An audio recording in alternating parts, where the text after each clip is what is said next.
Hello, everyone. My name is Ty Furman, and I am the Managing Director of the BU Arts Initiative. We, along with the dance program here at Boston University, are the co-sponsors of the residency of Amir Sackett's residency here with us this week, which this event is a part of. So we're grateful for our partners in the dance program, and I would like to just take a moment um, to acknowledge that here at Boston University, the land we are operating on is the traditional homeland of the Massachusetts people and their neighbors, the Nipmuc and the Wampanoag. We acknowledge the painful history of settler colonialism, genocide, and forced removal from this territory. And we honor, respect, and celebrate the many Indigenous people still connected to this land. We also publicly commit to working to end continued systems of oppression and violence against Indigenous, Black, and other peoples of color.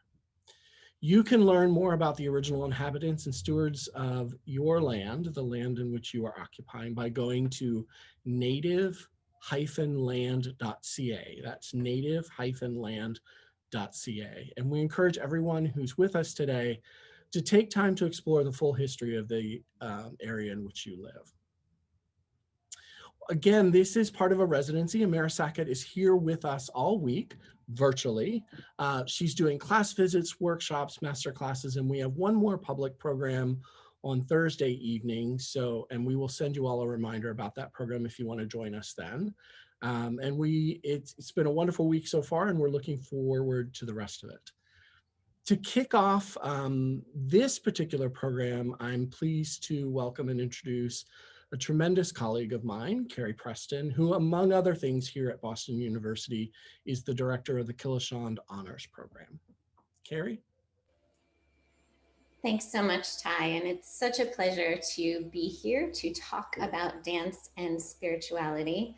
I am a trained dancer and was a double major in English and dance in college, and my own work has continued to explore particularly modern dance, the history of modern dance, and its connections to various religious and ritual forms. So I'm happy, very happy to be moderating this panel and then to be welcoming our distinguished guests who will speak to many different traditions of dance and very many different traditions of spirituality as well.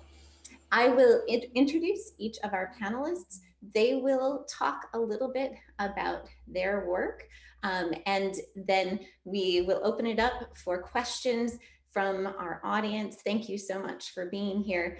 Please feel free to put your questions into the Q&A function at any point, and we promise to get to them and answer just as many as we can this afternoon.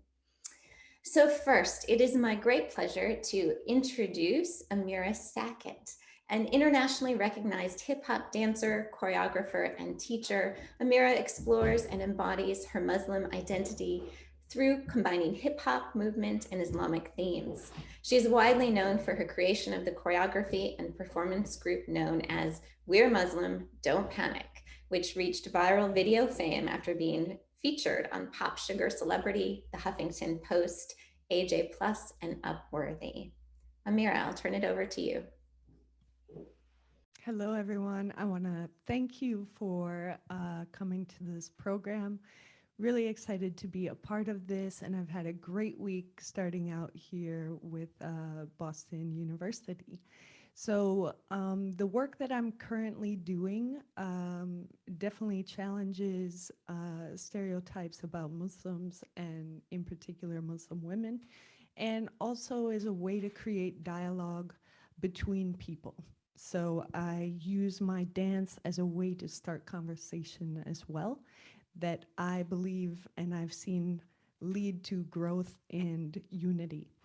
Um, what I'm working on currently, I have been creating a number of works which combine the poetry of Rumi, who is a 13th century Islamic scholar, and using original sound design by a DJ musician that I work with here in Chicago, Nevin Hirsch, and then my choreography. And these different pieces have Islamic themes or philosophies in them, which are universal, which I feel that everyone who's human can relate to or have felt in their life. And so that's what I'm currently exploring right now, is using poetry and dance, which is really interesting, and kind of remixing it in this way through hip hop, right? Through hip hop culture. And the dance forms that I do are popping. That's one of the styles I do, which started on the West Coast in California. And it's kind of under the umbrella of hip hop dance. So when we're talking about hip hop dance, the original dance of hip hop is actually breaking or break dancing.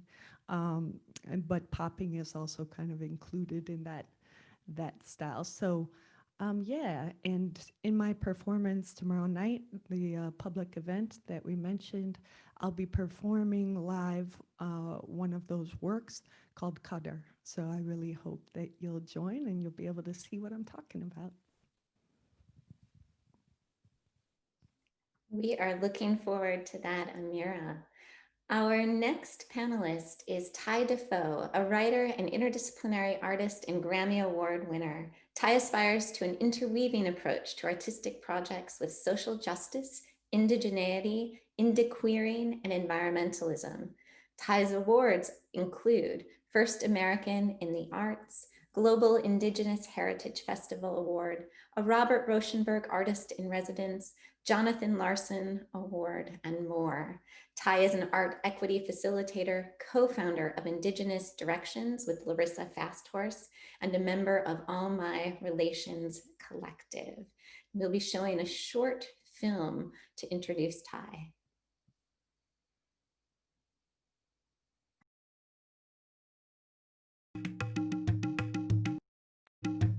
Buju anin Thai Indigenous Kaz Gijig Indigenous Kaz Waswaganin and Dunjabam Magizin and Dodem.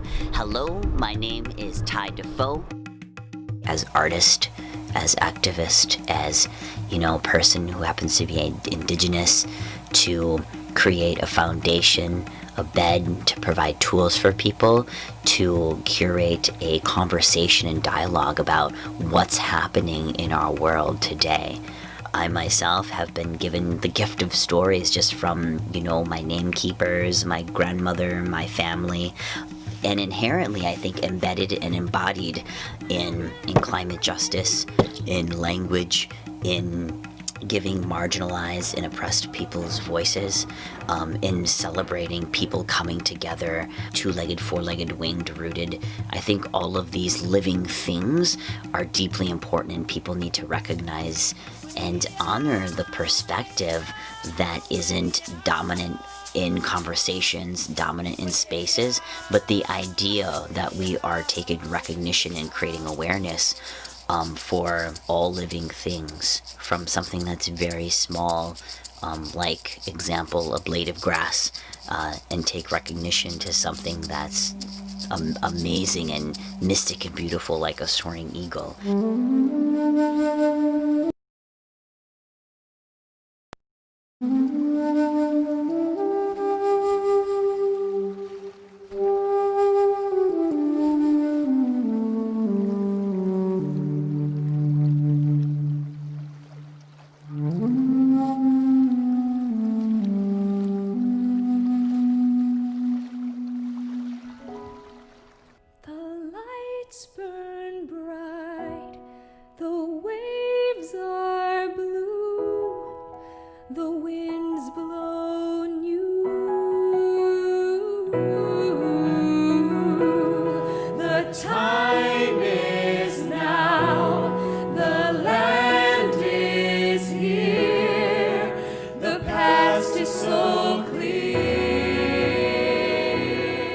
It's decolonizing things that were placed upon Indigenous people in the way that this dance means that you can use your body and celebrate who you are, how your spirit wants to move. Ajijak, I hear you. I see you. Your voice has power. Use it. Sing your song and fly. Ajijak.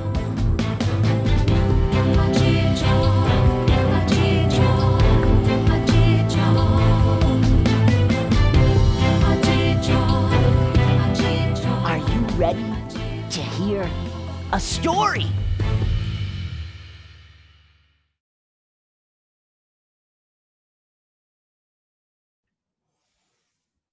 All right, miigwech everyone. Aho, Ty here.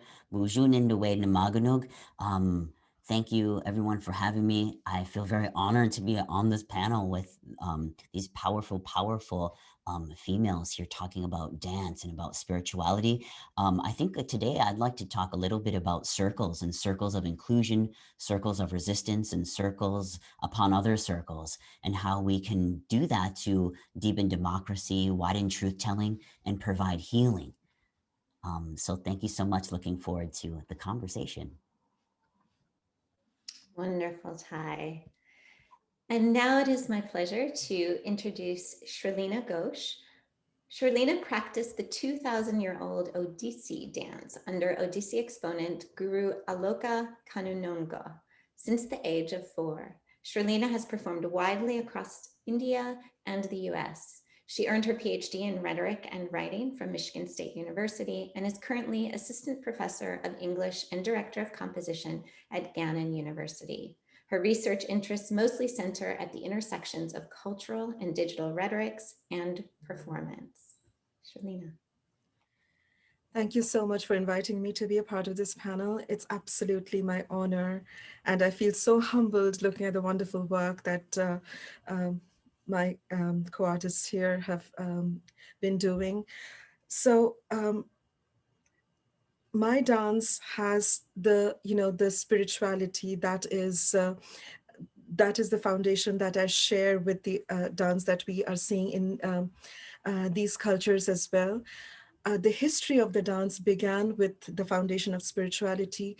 We see that the sculptures of dance poses were present on the temple walls of the state of Orissa in India.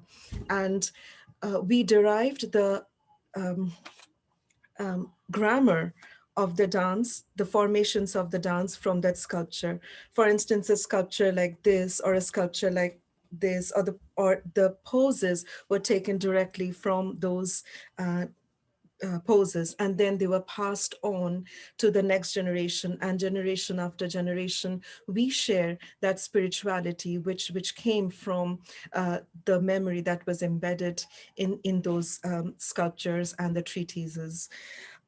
My learning also very much, embedded in spirituality. We have a great sense of respect and almost, a deification of the person or the human who is actually transmitting this knowledge onto us, because this knowledge is very sacred, the knowledge of the dance. We call them the guru, and my guru, Srimati Aloka Kanungo, is the one who transmitted this knowledge onto me. She also taught me that the performance, the very act of performance, is also spiritual, in the sense that we have all our dresses and, we dance beautifully, and we might, show different kinds of expressions, but ultimately it is also the goal of the dance is an offering to God. And when the way that we understood dance is that it is, God doesn't necessarily have to mean God belonging to a particular religion, but God is God is emblematic of everything that is positive, good, and everything that we respect. So in that sense, your parents are your God, because they are the people that you respect. So ultimately, it is the respect that is very foundational in my culture and the dance that I performed. My academic research is kind of tied into this. When the dance is digitized, or when the dance is being performed and taught through digital media, some of the things, some of the very basic values of the dance, like being in the presence of the guru and being able to touch his or her foot as a mark of respect, we are not being able to perform these very spiritual acts, which are very important in our dance. when I started my research in 2010-11, at that time, this was not being done digitally so much. So when I started talking to the very traditional practitioners of my classical dance, they were almost resistant to the idea of digitization of a sacred memory. So then I started to, overlap that into digitization of the pedagogy of other of other disciplines, for instance, writing, for instance, poetry and everything, that is also in its core spiritual, in the sense there is a lot of respect that goes in that space where it's performed and taught. But now, of course, we know that because of the pandemic, much of the performances and the interactions are being digitized. So we are able to still, we are trying to hold on to the traditional values, to the spiritual values of each of the arts, or the different pedagogies of the different disciplines that we practice. So that is kind of the basis. How do we hold on to the values that are very foundational and at the core of the arts that we practice? Wonderful. Thank you so much for these introductions. I'd like first to really back up to defining terms. I have an English and rhetoric background, and one of the things that we always say to our students is define your terms. So I would love if each of you would define what is dance to you. That can seem so obvious, but actually leads to some really interesting questions. And what is spirituality to you? So starting with Amira.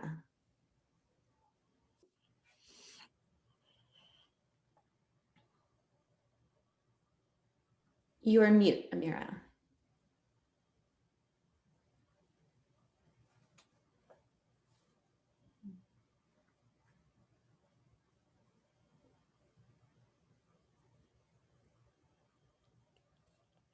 Maybe we can move on to Ty. And I'm here. Okay. Okay. All right. Sorry about that. So the first question, what is dance to me? Dance is definitely, I think, in its essence, a spiritual experience. I think that everyone who dances knows that, especially, within hip hop, we dance in a cipher or a circle. And I know Ty had mentioned circles, and it just got me thinking about how in every culture there's a dance that takes place in this circle, and how that kind of equal shared energy is really a powerful place, right? Where we are all sending this positive energy into the center, and the dancer takes the center, and we all become united in that moment. So dance for me, when I think about the expression of it and I think about the community engagement portion of it, it is part of a spiritual practice. And I think it's a spiritual practice that doesn't have books, it doesn't have words, you know what I mean? It's an energy exchange between people. And I think it's also, for us that dance, there's a moment when we're creating where we do feel that connection to the divine, and so like as far as like Sufis go, which is a branch of Islam, right? Sufism, the whirling dervishes, they spin, right? And that's where they find their connection. They get lost in the love of Allah, the love of God, right? Their creator. So I think there is something completely mystical about dance. And I do feel that the dancers that I know that are very committed to the art form do exist on a kind of a different plane. We understand each other, and it's kind of a magical connection. And so dance, I guess, is very sacred for me when I think about what it means to me. And the second question, what does spirituality mean to me? You know, for me, being Muslim, Islam is like a way of life. So it's um, set up for your personal life, and it's to create a better society. Like all religions, you know, if you start with yourself and you change yourself, then that the outcome is that your entire society gets better, right? And so oftentimes I think that when we look at religion, we look at just rules, or we think about these rules that religion gives us. But for me, the spiritual part of those rules are that those rules are actually coming from a place of love to respect my own self, right? And respect my own soul. So, for instance, you know, as a Muslim, I don't drink alcohol. And you could look at that as like, oh, that's a hardcore rule of not drinking alcohol. But when I look at what alcohol does to many people, it can become out of control. It can destroy families. It can destroy judgment, right? So by not partaking in alcohol, it's a rule, but it's also something that is benefiting me, right? So there's a benefit for me, and I'm free to choose to follow that rule or not. But in following that, I'm also respecting my soul. So that's like, you know, when we're looking at kind of like religion, and I know that in the US, people like to kind of separate spirituality from religion.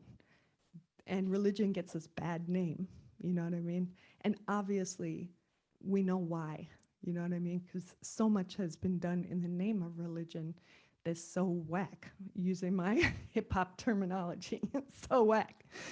But when it comes down to the essence of religion and the spiritual connection to the divine, to our creator, the way that we treat other people, the way that we treat our own soul, the way that we treat the environment, the way that we treat living things, those are all embedded within our religions as well, you know?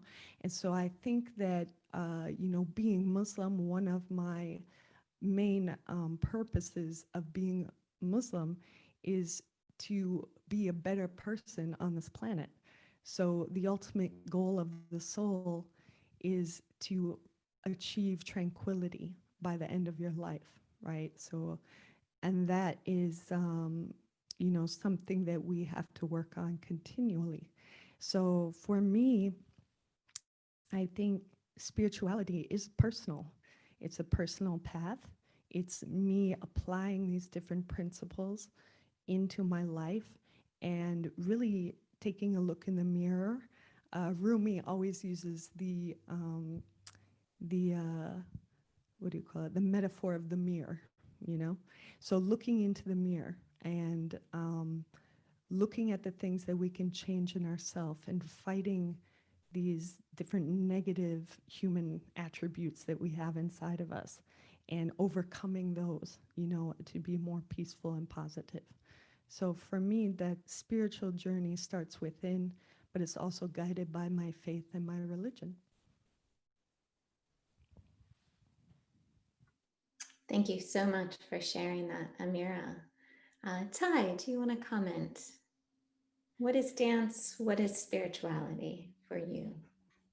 Yeah, you know, so many things that Mira was talking about. Just really wanted to like give some snaps and shouts out because it just so well put in terms of, you know, even thinking about this term like dance, like what is that exactly? And I was really thinking about that, and I was thinking about like, wow, dance is movement, like not only physically to go from one place to the other, but, you know, in terms of spirituality, in terms of like heart making, heart creating, right? It's almost like even transcending the physical form of dance itself. And the physical form of dance is just the manifestation of things trying to become in alignment with one another, which, right, is essentially a lifelong journey. It's like a path. So I was thinking about this idea about energy shifting as it relates to dance and what that is. And the reciprocation of that for ourselves, but for being in community with others,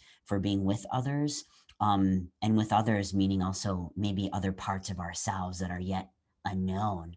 So I was thinking about, yeah, definitely always for me, dance goes back to the great circle of life, or that great hoop, an object, but then even more than that, concentric circles of spirituality that are happening constantly. A mystery beyond our even way that we can even imagine in our minds. It's transcending a type of even it transcends a type of movement.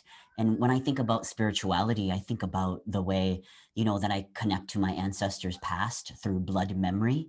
So the invocation of that.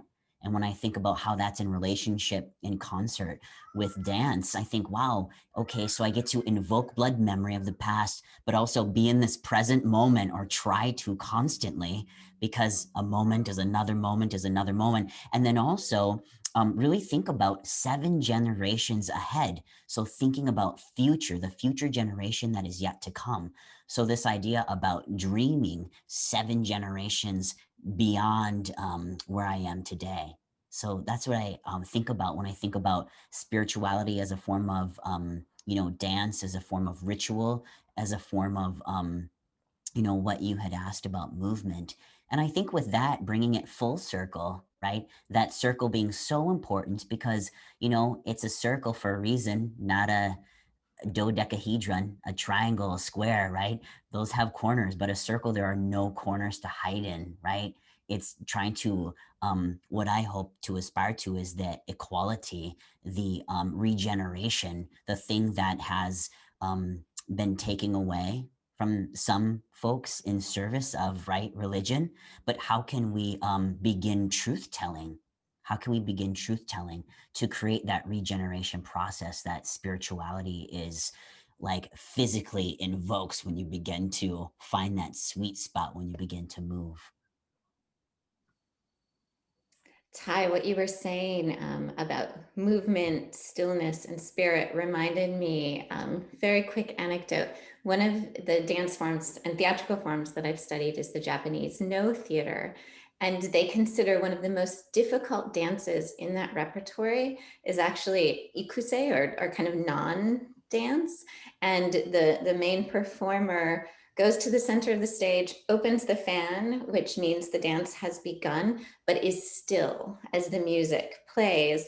And when it works, the dance, the spirit seems to leave the body and dance above the stage. And many people have experienced this happening themselves as a dancer, but even in the audience, people have believed they've seen the spirit dancing. And that is the most difficult dance in that tradition, also the most sacred. Sorry, I had to interject that. No, I love it. Shalina, dance and spirituality. Okay, would it be okay if I flip the order and just continue with maybe a little bit of the thing of what spirituality means to me that I kind of started with, and then relate that to how dance is my response to that. So like Amira was saying, there are many things about my religion also which have preconceived notion amongst people who have heard about the religion called Hinduism, which is kind of the main found the religious practice from where the dance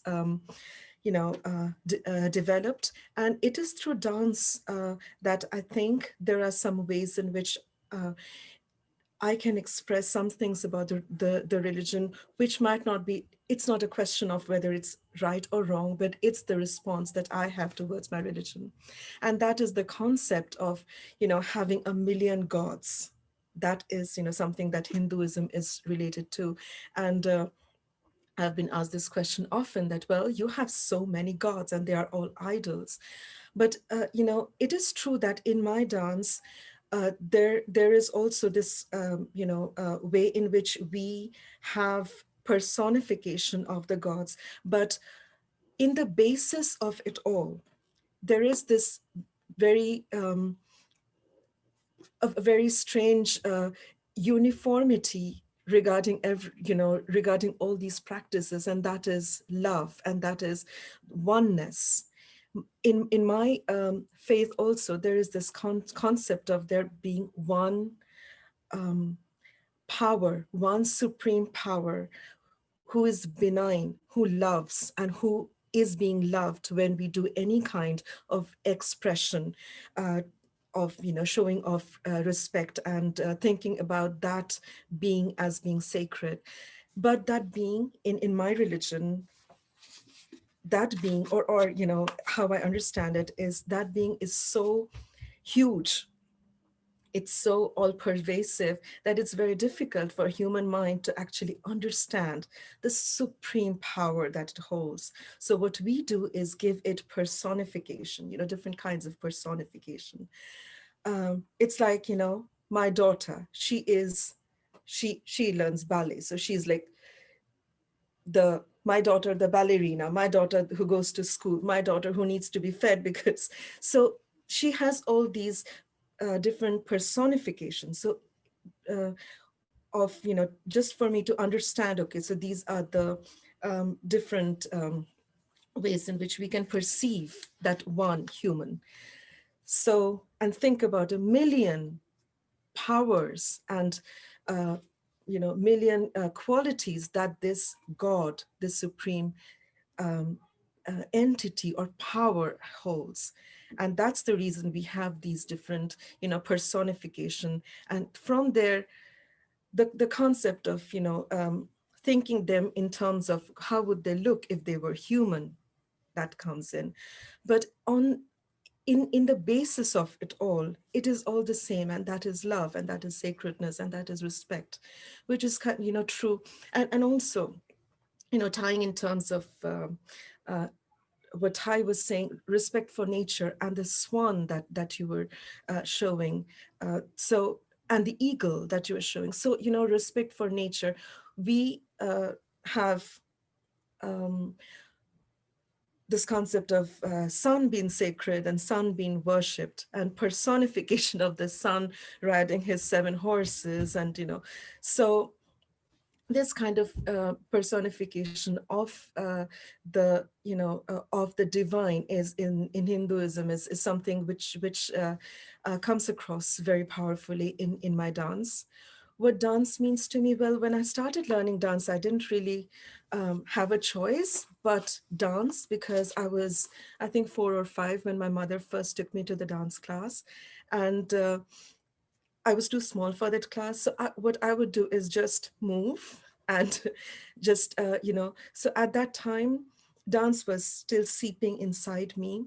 But then I started making connections with, with nature and with spirituality and with just communicating with people and all the scopes that dance has. There are 2 things in the dance which I think is important. They go hand in hand, but they're not, they are very separate when it comes to how we approach dance. One is the free love, just being the way you were saying about the Japanese love, being at one with the concept of presenting the emotion that you would like to present. In my dance, it's called Sattvika Bhava, when we feel something and we just emote it from the very spirit. Like if you're feeling fear, the trembling kind of comes from within, and you are actually scared within you, and you're able to emote that. So that is very natural, that is very spontaneous. And the other thing is actually thinking about, is my beat okay? Is the whole circle of 16 beats, again, we think in terms of circles, a circle of 16 beat, is it being completed by the end of this done?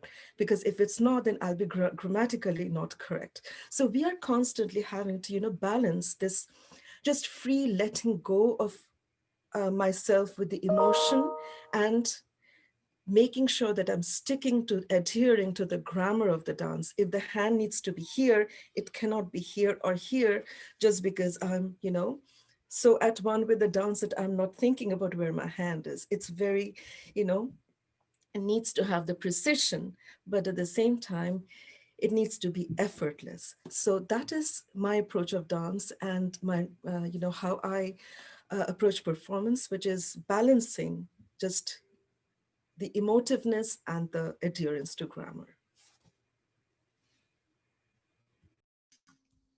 Thank you so much. The next question for all of you. Now, setting aside the fact that you are all dancers and artists, do you believe that dance has a special relationship to spirituality as opposed to other art forms? And if so, why? Why do you think that dance has a special relationship or a strong tie to spirituality? Wow, that's a hard question because I don't want to alienate other art forms right now.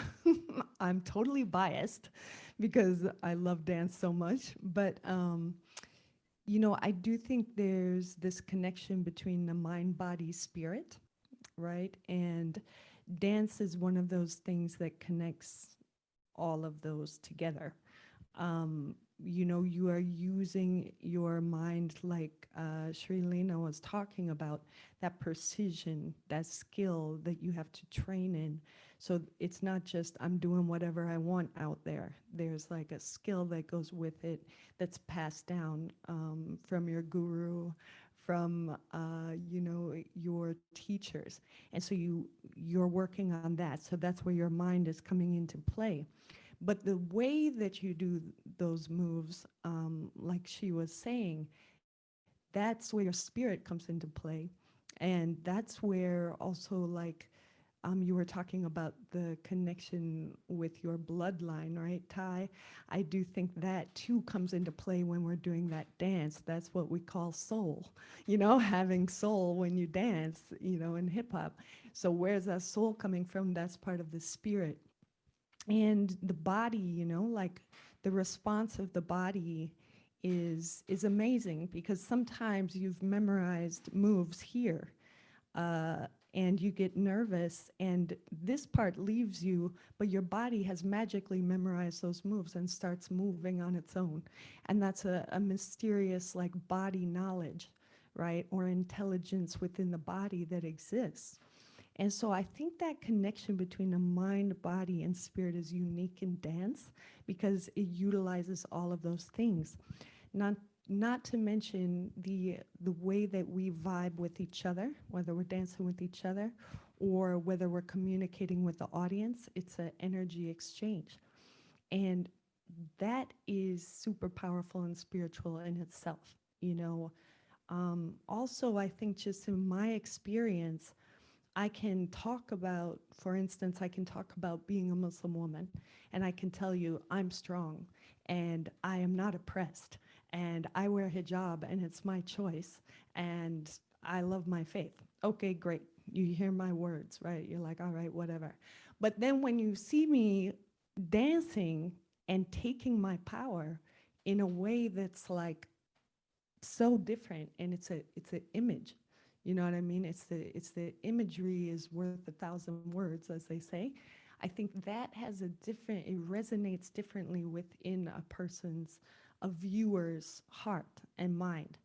So instead of me just telling you who I am, you're seeing who I am. And in that moment, then you're feeling who I am. And you're connecting to me in a totally different way. And I think that's the power of dance that other art forms don't have. If I'm looking at a painting on the wall, it has meaning to the artist who painted it, but that artist is not always there to talk to, right? So it's very much me using my mind and my eyes to engage with that art and my feelings during that day to think about what does that mean. But I think dance is in that temporary moment. It's that magical moment that happens. And honestly, I do feel, if you practice any form of chanting, meditation, for us it's called dhikr, right, where we repeat the names of Allah, right? And it's very calming to us. It's very, a form of worship that also empties your mind and relaxes you, and it fills your body with positive energy. I think dance has a similar effect on the soul and the spirit.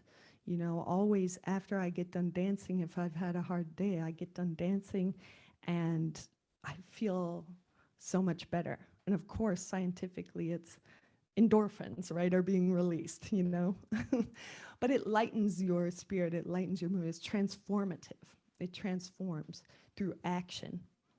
So, um, yeah, I just think it's something that I think a lot of people who don't dance professionally, who dance, and not even professionally, but who kind of only dance once in a while, this will be an interesting conversation for you, because I think that understanding why we dance and why we're passionate about it, not everyone gets it. You know what I mean? And I think hearing from the three of us, like with these kind of different but similar perspectives on this art form we love so much, will be eye-opening to this art form, which I think a lot of times is misunderstood in a lot of ways.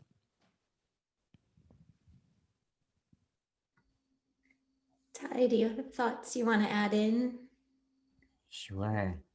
Thank you for that, Amira and Trelina. Just so many good wisdom nuggets. I'm just feel so honored to be here and in this conversation as it relates to dance. And, in thinking about spirituality, I was thinking about ways at which dance is, you know, we can't help but be in the place that we show up into rooms in physical form.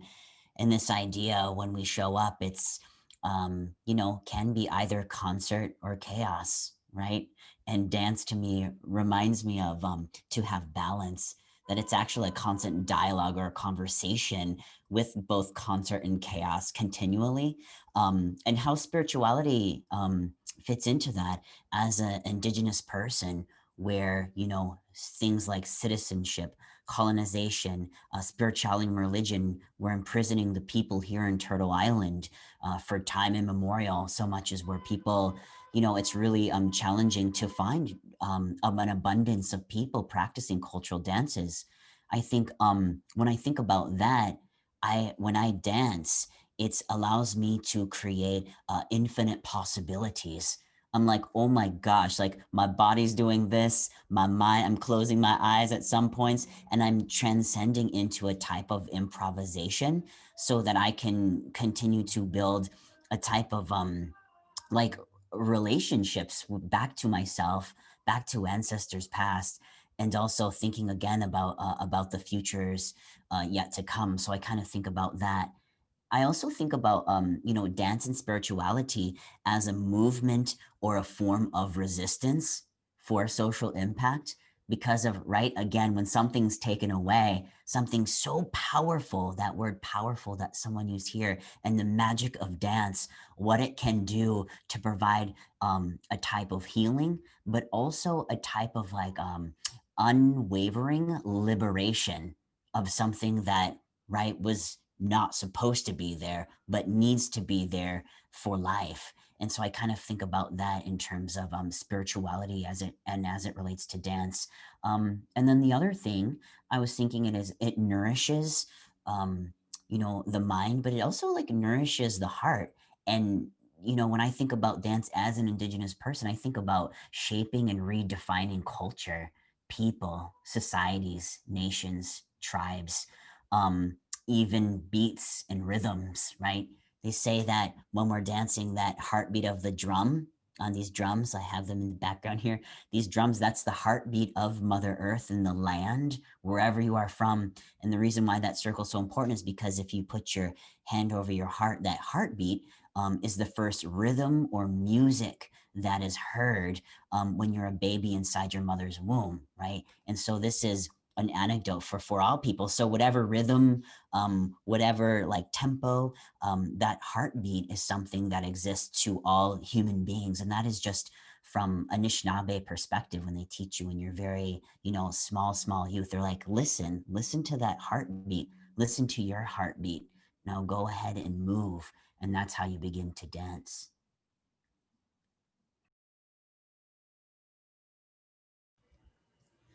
I just wanted to, Go Carol, ahead, Julina, please. Yeah. do you want me to, can you remind me the question, like why dance is different from the other art forms? If dance is different, if you feel that dance has what we might call a special relationship to spirituality.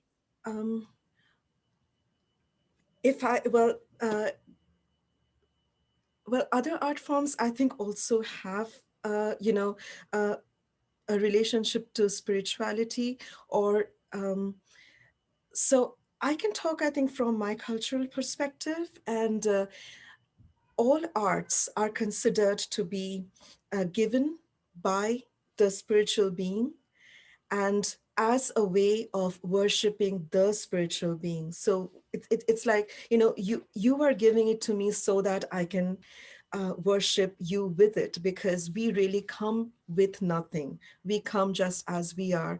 And we have these, sacred knowledges bestowed upon us so that we can give back to our source and to that benign source. So in that sense, I think every art is spiritual to its core. And for that matter, I think when I say every art, I think it's also everything that we do. Like my other main profession is teaching, right? So I think that also has spirituality in its core, because that is the sacred space where I am transmitting this knowledge, and everything, the basic process is pretty much the same. It's only that the knowledge. So instead of the grammar of the dance, I'm giving them the grammar of the discipline that I teach in. So I think what dance and spirituality has taught me is to recognize that everything, that sacredness and respect and love is the basis of everything. And once I have, so there is this concept of loving God and thereby fearing the sin as in, whatever you think is not. Again, the concept of sin might be different in different cultures and religions. So I'm not trying to, create any moral core, or, so, but being good and being truthful and being respectful. So these are, I think, the basic concepts that dance, spirituality, or any other art form gives us. And I think that can be transcended to the other practices that we do.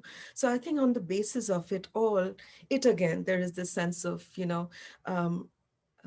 unity, which I feel in the other practices of my life, be it teaching or be it just, going around doing my, household work.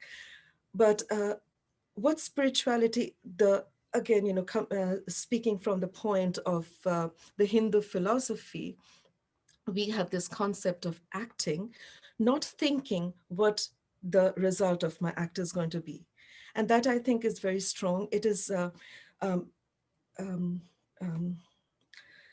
written very beautifully in the shlok, in the Bhagavad Gita, which is a spiritual text in my culture, where we are said that, your job is to act and not think about where the results might lead to. Because if we do that in a non-attached way, then we don't really, there is no disappointment, and the soul is always happy. So helping without really thinking what it will ultimately lead to, if I'm going to get, what I was hoping for, because we think that that benign entity knows what I need and I will be given that. So with, that faith, that sacredness is, I think, very common, not only to the other arts, but all the other practices of life.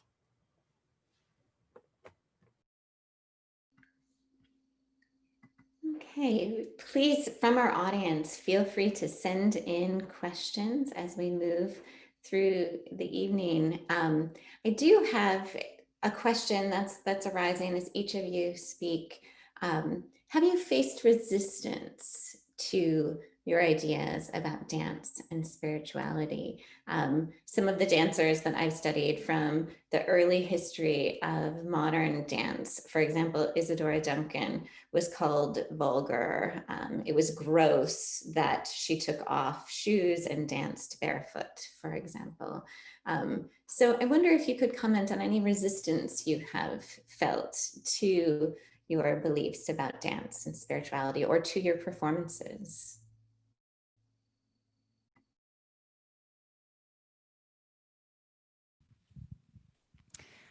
So definitely, I think there has been resistance in my experience.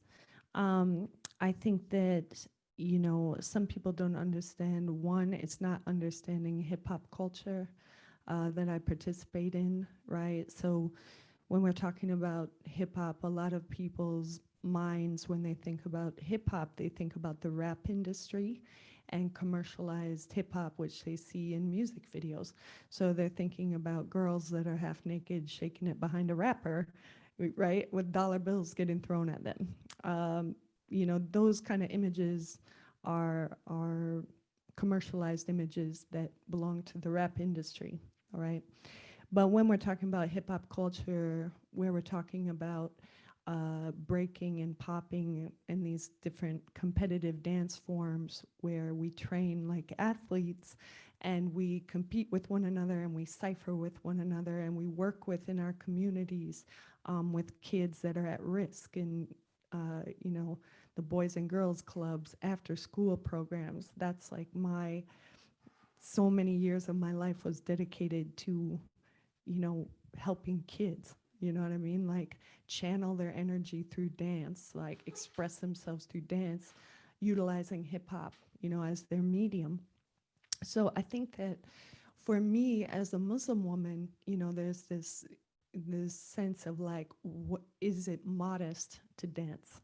Because the whole wearing hijab and modesty is very, very encouraged in Islam, in your character and in the way you conduct yourself, right? So, however, when we look historically at Muslim women, that doesn't mean being modest doesn't mean being quiet or subservient. So we have examples within Islam like Khadijah, who, peace be upon her, who was the wife of the Prophet Muhammad, peace be upon him. She she owned her father's trading company. She inherited that, and she was this powerful businesswoman. And she was 15 years older than the Prophet, and she had been divorced and had, not divorced, but her husband had passed away, and she had children, and she proposed to him. And he said yes, because she was such an amazing, powerful woman. So like this is in stark contrast with some of the images we have now of Muslim women, right? So when we look back to the historical, sheroes of Islam, they were anything but quiet and, sitting in the house and doing nothing. I mean, they were strong, strong women leaders. And so for me, it's kind of, using my art form to represent Muslim women is to show that strength and resilience that's within us.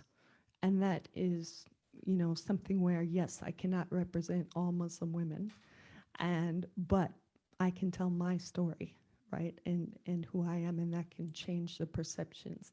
And instead of being painted with one brush, which happens to us as Muslims, then you can start to look at us individually and understand we all have different backgrounds, personalities, come from different levels of practice within our religion and different cultures, And so I think that being met with resistance, yes, definitely. I've been told that, what I'm doing is indecent or that I'm going to hell.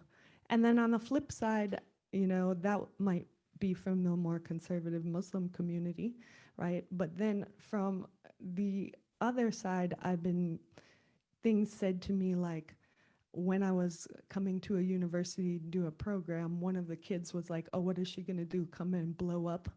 You know what I'm saying? Like, so calling me a terrorist, and then saying stuff under my videos like, "Oh, she would get stoned in a Muslim country, or she would be killed in a Muslim country for dancing." When in fact, I have danced and performed in Muslim countries and just battled in Kuwait. And I'm still here. So there's a lot of like misconceptions that I'm battling on both sides. You know what I mean? So I think for me, yes, there has been different kind of conflicts. But the thing is, there's no conflict within me. The conflict is outside of me. So that's why I don't care. You know what I'm saying? And I grew up in this dance form where you battle to earn your stripes. And so, you know, I view myself as a sort of warrior. So like for me, you know, that stuff is like, psh, psh, all right, keep it moving. But yeah, so I think there's definitely challenges I've faced, but within myself, I know who I am.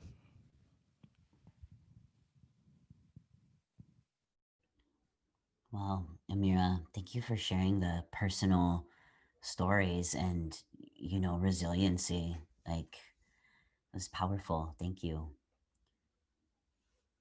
Um, yeah, I guess, in terms of this question about have I faced resistance, I feel very privileged that my ancestors have had to go through the decades of, getting incarcerated for doing the dances publicly in the United States. So I am, right, like a gifted being able to do these dances out in the open. And I often tell folks, here in the United States, people don't know a lot of the history. Like in 1978, when like Donna Summers came out with like Thigh Master and like, I know Grease Lightning was on Broadway.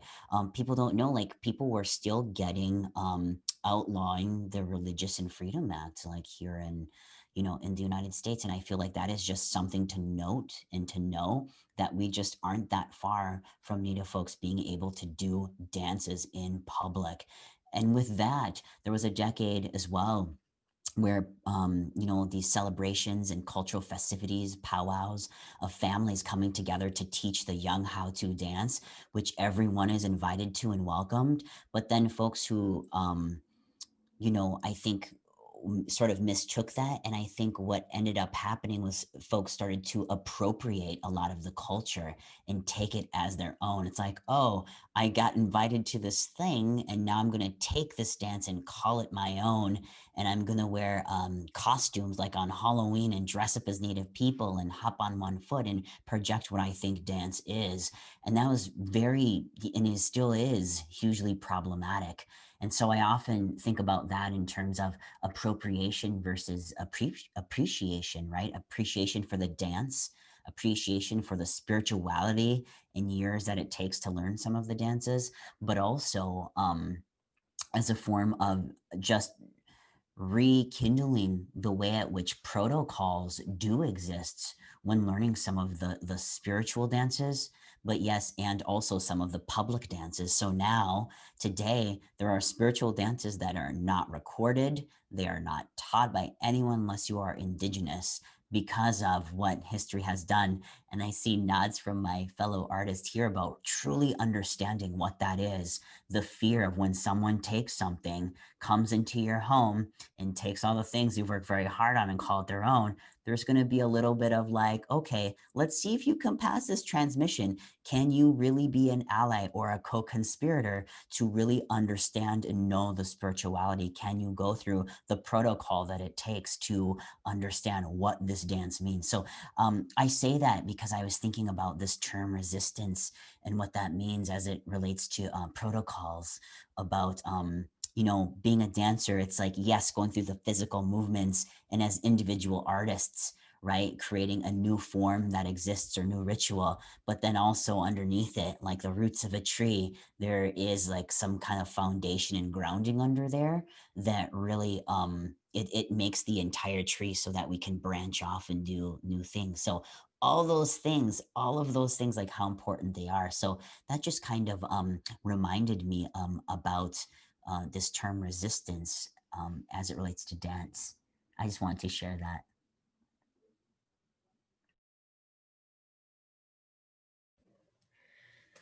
Thank you for that question, Carrie. Fortunately, I come from a tradition of dance which is called a classical dance, and it adheres to. So there are several classical dances of India which look very different from each other, from very different from one another. But in the core, they follow a very similar grammatical heritage, which was actually textualized several years, I mean, thousands of years ago in the spiritual book called Natya Shastra, which is the book of grammatical, the grammar of performances. So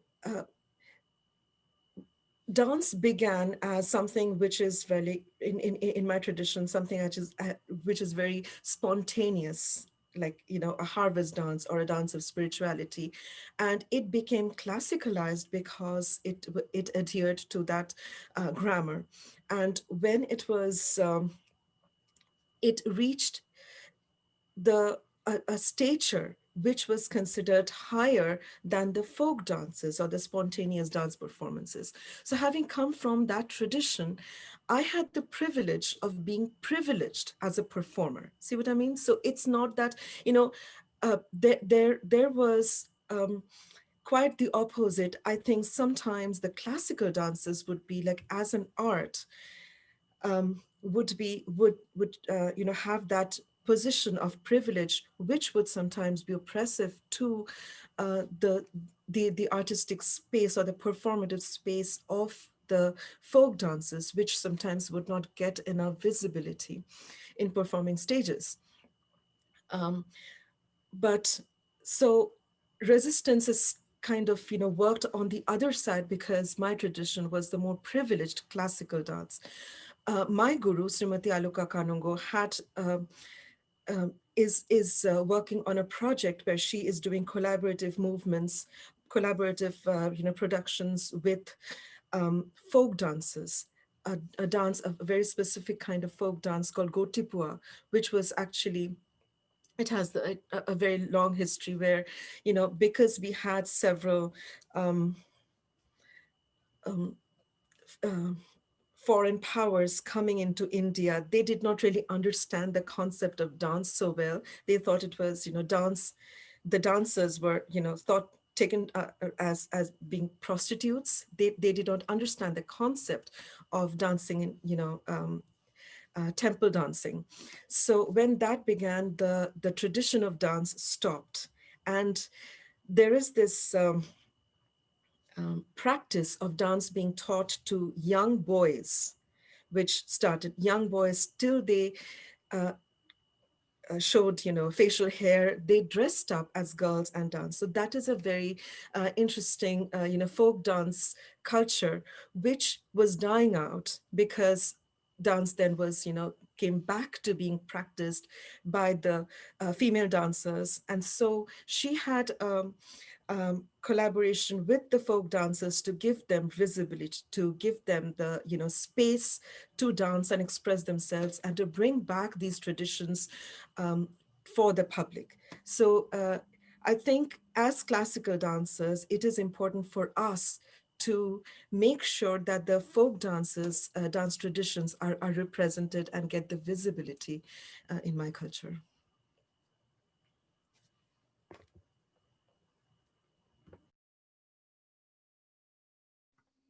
Thanks so much. We have a fantastic question from an audience member. How would you describe the balance between grammar, which I think we might think of as tradition in a sense, and improvisation or newness in your dance tradition? And how is the spiritual expression of the dance affected by that balance? Grammar, improvisation. I think this is also a question about tradition, keeping the steps as you learned them, and what you put your creativity into.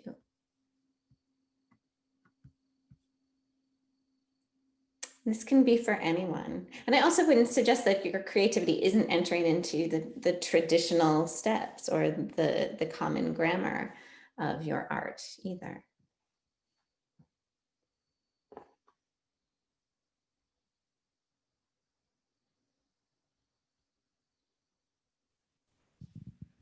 I can answer that too. I was kind of like, I think this one is for Sharlena. But definitely, well, within hip hop, right? We learn, you learn the foundation of the dance, but hip hop culture is really based in freestyle, right? Based in improvisation. So you learn the technique and you learn foundational dances, but then you are allowed all that creativity within it to kind of express yourself. So I always find that hip hop, you know, to be one of the most like free dances there is, because is there a foundation? Absolutely. Are there skills that you need to work on and possess? Yes. And is it hard? Yes. But at the end of the day, you can take that technique and really make it your own. And in fact, you're valued as an individual, right? So you don't want to end up looking like anyone else. And if you do look too much like somebody else, you're going to be called a biter, meaning that you're biting their style or you're taking their style. So you have to kind of have your own style. So from the beginning, you're always working towards, first you have, you know, your teacher, your mentor, you're going to sessions and you're practicing these different dance styles, and you're going to look like someone else for a while because you're just learning. But eventually the goal is that you develop your own style, that you develop your own signature look about the dance. And that part, and honestly with dance, you can have you know, a couple people doing the same choreography and they look different doing it. And why is that? Because that's that mystical part of us that comes out, you know, when we dance. And that would be that spiritual connection. So definitely, yeah, within my genre of dance, that, you know, improvisation, yes, you're going to learn the foundation, but even as you're learning foundation, you're reminded that you need to like be creative within it. So Yeah, it is pretty much, very similar to what Amira says in my tradition. And of course, the tradition of my dance has been passed down for centuries. You know, the grammar that was written was a couple of 1,000-year-old. So there is the propensity to abide by the actual foundational grammar of this dance. For instance, we have the rule that this hand gesture is called pataka.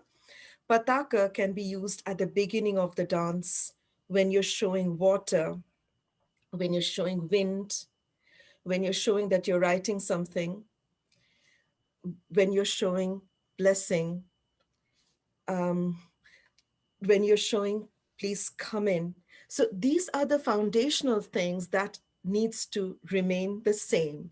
And when our teachers kind of pass these um, um, grammars down to us, for instance, how to use your eyeballs in different things, in different directions, your neck, the way you go around, all these different things, the foundations needs to be strong, and the foundation doesn't change. I mean, but what you do with it changes.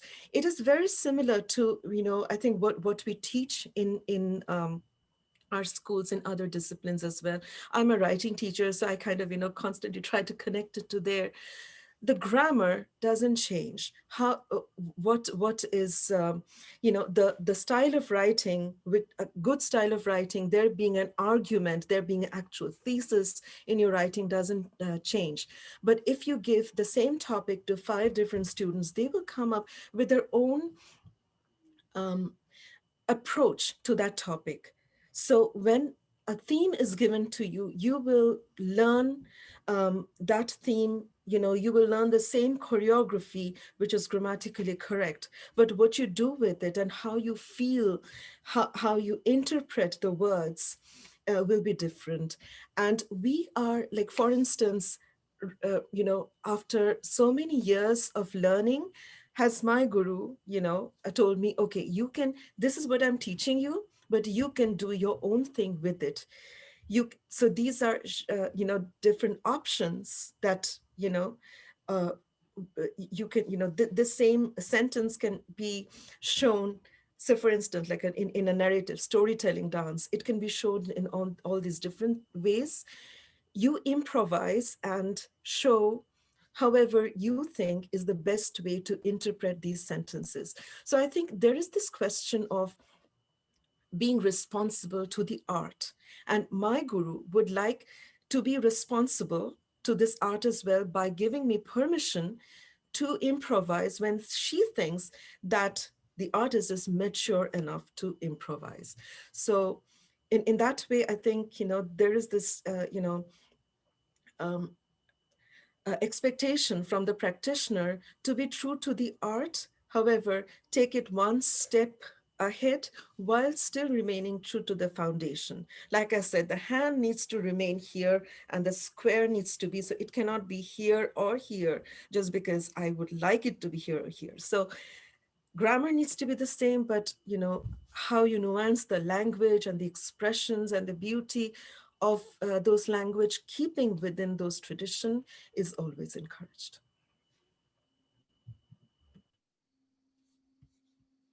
Any thoughts, Ty? Ooh, well, wow, I love that. I'm like, maybe one day we'll all be in each other's like classes or in exchange, or I'm like, oh, just so wanting to do that, because it's reminding me of a story of, my teacher, Mr. Kevin Locke, and I didn't know I actually was learning dance. He came to my subsistence community where I grew up in northern Wisconsin. And, I was one of those youths that they were like, oh my gosh, so much energy. What are we going to do? And so my uncle gave me a hoop, and it was a hoop made out of red willow, which is a very light in material. And there's this dance, the hoop dance, which you saw in the video, and it's just like a cultural dance, but it's something that kept me on the journey of that. And, so I think with this dance, I was given that one red willow hoop and I had to dance with that. And I was like, what do you mean dance with this? And so until I was able to move very swiftly and slow down my movements as a youth, I was able to get another hoop. And that second hoop that I got was made out of iron. So I had an iron hoop and I had a red willow hoop. And so I had to learn to dance with these two hoops, right? So when I got too fast and then had to slow down, then I had to now use this like iron hoop. So it was a constant like balance of trying to figure out how to use these two hoops to interweave them together to form a dance and also keep the beat of rhythm at the same time. And then once I got those foundations, then had to add hoops on every year, all the way up until like 28 hoops, where then you can begin to sort of improvise those hoops together to make different shapes that you see in nature. And and just thinking about what you were saying, Shalina, about, like making sure technically the elbow is right here, not up, but below.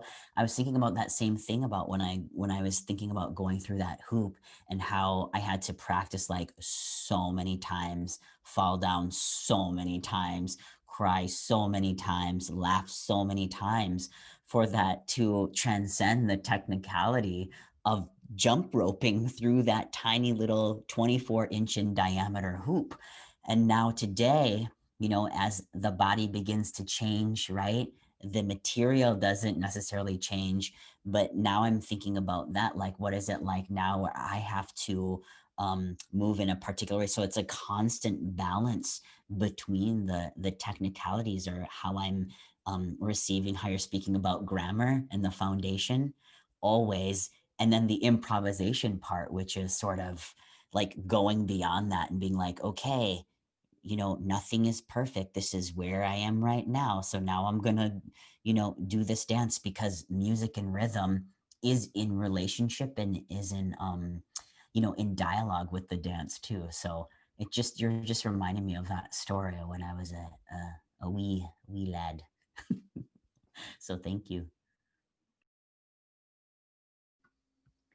All of your stories and what you're describing gives me so much hope for this moment that we're in right now, this moment of pandemic, the ways that you're developing connections even through this virtual, very distant, remote form, the ways that I perceive your bodies in your little boxes as dancing bodies, not just because you're occasionally doing, absolutely, occasionally showing little movements, but you're making me think of the way you are in fact performing for us, even in this mode, and it is so hopeful to me.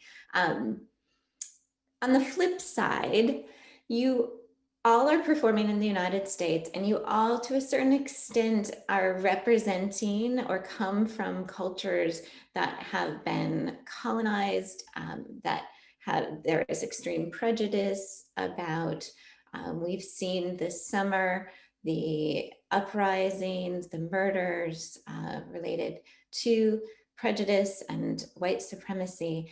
I wonder if you'd be interested in commenting on how you both keep your culture, how you represent your culture, how you literally dance your culture and your religion in this country, where there are so many problems, from settler colonialism to the murder of people of color.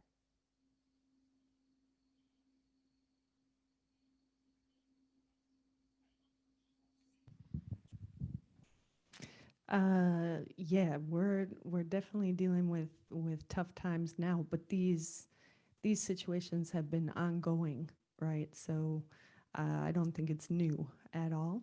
You know, in being a guest in the House of Hip Hop, I am participating in a culture created by Black and Brown people, right, in the Bronx, um, in its original creation point there.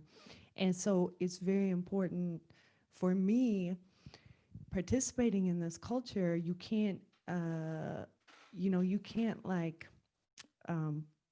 participate in a culture that is created by the people and hate the people that created it. You know what I mean? Or not stand with the people that created it. So being part of hip hop, I feel honored to be part of this. My teachers are Black, you know what I mean? Have been. My friends, some of my most influential mentors. Um, and so I think that, you know, on one side I can talk about being Muslim, but like even that right now feels secondary to what's happening, you know what I mean, in the Black community. And so I feel that, you know, it's my duty as a Muslim, right, to stand up against injustice. That is part of being Muslim, is speaking against injustice. So whether it's happening to myself or to Ty or to Sherlina, I have that responsibility to stand up for justice and seek that. So I think that, you know, with the dance, I am literally carrying the steps of those people in my body. You know what I mean? And so when I'm teaching, I'm reminding people, especially people of other backgrounds, that, you know, you're participating in hip hop culture. And like, this is like, you need to honor the people that created these steps. You know what I mean? So you can't just be like, I'm dancing hip hop and it's all white kids that have no connection to Black culture. You know, they have to recognize that history and honor that history if you're going to participate in that. So I feel very strongly about that in this moment in time. And it's just like seeing it, I think it's exhausting for those of us that, you know, have been around long enough to watch the continued violence against Black people, the continued hate speech, you know, towards Muslims and the Muslim ban and all this stuff's exhausting. You know what I mean? And I just, you know, I think dancing is like a metaphor for life. Like we fall down, we get up, we keep going. We fill our bodies with positivity, we radiate that out to the world. and we have to recharge, and then we come back at it again. And I think that like dance is more important than anything for our own personal healing, I think, in a lot of ways. And also, this is a time for us to be active as dancers, right? This is our medium. This is what we have to give the world. And so, like, how do we use that to stand up for justice? And it can be simple. It can be teaching. It can be donating money from your show to an organization that supports people of color. You know, it can be, you know, volunteering for Syrian refugee organizations. You know what I mean? So there's just so many ways that we can like touch our communities around us as dancers through our dance, through our art form, but also firstly and foremost as humans. So yeah. Yeah, well, I'm so motivated by that. And Amira, just what you said about, thinking about dance as a form of resistance, like I totally think about that, both, physical body, mind, heart, spirit, everything, because I truly think that dance is also a form of liberation. Like it is definitely liberation work. And, you know, in my community, indigenous communities, like dancing for the healing, not only of ourselves and our communities, but for others, because, even thinking about that here in the United States, like in Turtle Island, it's like this land was stolen and, people were stolen from other lands and enslaved here, Black folks, and then enforced labor on these lands and incarceration, like all of that. And I definitely know that the earth feels that, right? Like here. And so, I know when I go back home to community, both in ceremony and both publicly, there is a type of healing that comes of prayer, of new ritual to give energy to folks that are suffering. And that is the form of warriorship that is presented. So I think about that. I think about dance as a form of liberation as it relates to envisioning a world, without incarceration. And it's an act to tear down walls, like prisons, detention centers, right? The demilitarization of our bodies, right? Most Black and brown bodies. And it's also an act of liberation to tear down walls. And also dance, I think, can radically propose sort of like new alternatives and new structures and create new systems, new ways of thinking and new ways of feeling. So I think definitely dance is a form of resistance and liberation. It's so it's so interesting how, the interconnectedness of our narratives there. It's absolutely, so inspiring what I'm learning from the two of you. I really appreciate what you said, Amira, about doing our, little bits in this the power that dance can do in order to heal. I would like to talk a little bit about a project that I'm doing right now. Way back, several years ago, when I first came to this country as a graduate student, I had the symbol of swastika in front of my door because that's the symbol of well-being and goodness in my culture, and almost every house has it. And we use it when we are praying to God. So it's a very beautiful and symbol which means be well. It's a verb form of, be well. I hope everyone is well, that symbol of well-being. But the pizza delivery boy got really upset seeing that symbol. And at that time, I was new to this culture. I took it off. A couple of decades down the line, when I saw the, incident in Charleston, and the people were carrying tiki lamps, I was like, no, that is not something that belongs to what you are doing. And that is the most disgusting form of cultural appropriation that's happening right now. If someone starts to, associate a tiki lamp with the message that you guys are carrying. And then I, thought about swastika and what it has,